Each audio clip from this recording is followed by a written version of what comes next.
एक दिव्य लोक था जहाँ चारों तरफ सुनहरी रोशनी फैली हुई थी। इसी पवित्र जगह पर रोहन नाम की आत्मा भगवान के सामने खड़ी थी। भगवान बेहद शांत और प्रेम से भरे हुए थे। रोहन हाथ जोड़कर बोला, भगवान मुझे धरती पर भेज दीजिए। मैं अच्छा इंसान बनकर दिखाऊंगा। मैं गलत काम कभी नहीं करूंगा। हमेशा आपकी राह पर चलूंगा। भगवान ने मुस्कुराते हुए कहा, रोहन धरती पर मायाजाल है। वहाँ जाने वाले अपनी असली पहचान भूल जाते हैं। वहाँ लालच, गुस्सा, भ्रम, दिखावा सब है। तुम भी उसमें फंस सकते हो। लेकिन रोहन ने बहुत विश्वास के साथ कहा, भगवान मैं आपका अंश हूँ। मैं वादा करता हूँ कि हमेशा आपका चिंतन करूंगा। हमेशा सच की राह पर चलूंगा। कभी भटकूंगा नहीं। भगवान उसके प्रेम और दृढ़ विश्वास से पिघल गए। उन्होंने कहा, ठीक है रोहन, जाओ। तुम्हारी परीक्षा होगी और तुम्हें खुद रास्ता चुनना होगा। और फिर रोशन किरणों के बीच रोहन धरती पर जन्म लेता है। परिवार में खुशी छा जाती है। रोहन धीरे धीरे बड़ा होता है, एक दयालु, होशियार और सबकी मदद करने वाला बच्चा। लेकिन जैसे जैसे उम्र बढ़ी, दुनिया का मायाजाल उसके आसपास फैलने लगा। मोबाइल, गेम्स, गलत दोस्त, दिखावा, झूठ, सब उसे अपनी ओर खींचने लगे। जो रोहन कभी सत्य और भलाई का प्रतीक था, वह धीरे धीरे गलत रास्ते पर चलने लगा। पढ़ाई से मन हट गया। रात रात जागना, गलत संगत, सब उसकी जिंदगी का हिस्सा बन गया।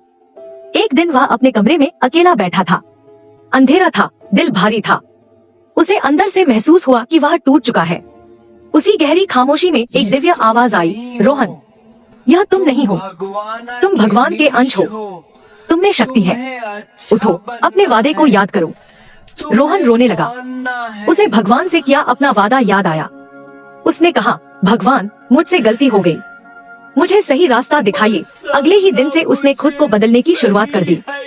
गलत दोस्तियों को छोड़ दिया, पढ़ाई शुरू की, मेहनत करना शुरू किया। शुरुआत में बहुत मुश्किलें आईं। लोग भरोसा नहीं करते थे, काम नहीं मिलता था, बट रोहन नहीं टूटा। धीरे धीरे उसने एक छोटी सी दुकान खोली। उसकी ईमानदारी और मेहनत ने लोगों का दिल जीत लिया। दुकान से कमाई बढ़ी, वह अपने काम में आगे बढ़ता गया और कुछ ही सालों में एक छोटा व्यवसाय एक बड़ी सफलता बन गया। गाड़ियाँ, घर, पैसा, सब कुछ आया, लेकिन रोहन ने कभी अहंकार नहीं किया। वह वही विनम्र लड़का बना रहा जैसा बचपन में था। अमीरी आने के बाद उसने समाज की सेवा शुरू की। गरीब बच्चों को पढ़ाई करवाना, बुजुर्गों को खाना खिलाना, नौकरी देना। रोहन सबके लिए मददगार बन गया। शहर में हर कोई उसका सम्मान करने लगा। लोग कहते, यह वही रोहन है जो पहले भटक गया था, लेकिन फिर उठकर हीरो बन गया। एक रात फिर वही दिव्य आवाज गूंजी, रोहन तुम मायाजाल में फंसे, लेकिन हिम्मत दिखाकर बाहर निकले। यही जीवन का असली मार्ग है। रोहन मुस्कुराते हुए बोला, धन्यवाद भगवान, आपने ही मुझे रास्ता दिखाया। मैं हमेशा आपका अंश रहूंगा। कहानी के अंत में एक संदेश उभरता है, गलती करना बुरा नहीं, गलती से सीखकर आगे बढ़ना महानता है।